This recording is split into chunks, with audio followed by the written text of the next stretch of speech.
Hai semua, hari ini kita berada di majlis pelancaran buku P. Ramlee Kisah Tanpa Nokta. Siapakah pengarah buku ini? Tentulah kawan lama saya, Akmal Abdullah. Jom tengok apa aktiviti kita pada hari ini. Dato' Yusuf Haslam, kita mulakan yang muda, remaja purba dulu. Dato' Rosyano, penada utama, dan juga Dato' Raymond. Hai Dato' Raymond, ada Mak Nani kat sini. Saya terima kasih sangat-sangat, macam reunion pula saya bertemu dengan semua pegiat-pegiat seni pada hari ini. 4 buku sebelum ini saya tulis ialah diterbitkan oleh Finas, dan akhirnya saya bertemu Dato' Rosyamno yang memujuk Dato' Raymond untuk menyokong saya menerbitkan P. Ramlee Kisah Tanpa Nokta. Maka tepukan gemuruh untuk P. Rosyamno Sejahtera.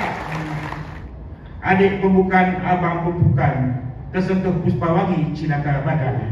Buku P. Ramlee sudah diterbitkan, cuma menanti Tan Sri rasmikan. Assalamualaikum warahmatullahi wabarakatuh. Bismillahirrahmanirrahim. Assalamualaikum warahmatullahi wabarakatuh, dan salam sejahtera kepada semua. Kepada tetamu berhormat kita Tan Sri, saya masih ingat lagi saya pada majlis selalu jumpa dengan Tan Sri. Dalam perjuangan ini bagi saya, P. Ramlee juga menempuh pelbagai cabaran. Bagi saya, kritikan tidak mesti dia akan melemahkan semangat. Itu yang berlaku pada P. Ramlee.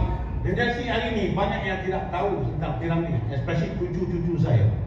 Jadi saya rasa dengan hadir lahir di buku gini, ini sebagai satu, orang kata, peluang untuk generasi baru pada hari ini untuk mengenal siapa itu P. Ramlee secara mendalam.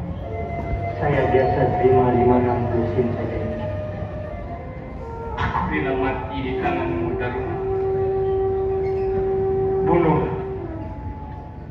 Hari ini saya berterima kasih kepada insan-insan, bukan hanya kepada P. Ramlee, tetapi insan-insan yang bersama dengan Tan Sri P. Ramlee, kerana tanpa mereka tidak akan ada kesinambungan sehingga hari ini.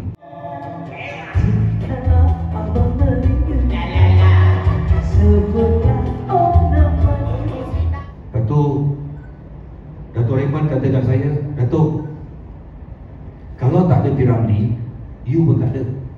Kalau tak ada P. Ramlee, you tak ada, I tak jumpa dengan you. Kalau tak ada P. Ramlee, I tak jumpa dengan you, tak ada Rosyamno. So, kita kena taja buku ni. Nak taja berapa tu? Kita taja penuh. Alhamdulillah. Terima kasih Dato' Raymond, terima kasih Dato' Rosyamno memberi sokongan yang padu kepada insan-insan seni pada hari ini. 2-3 kucing berlari. Jom dapatkan buku ini. Jangan takut, jangan lari. Itu semua. Coba.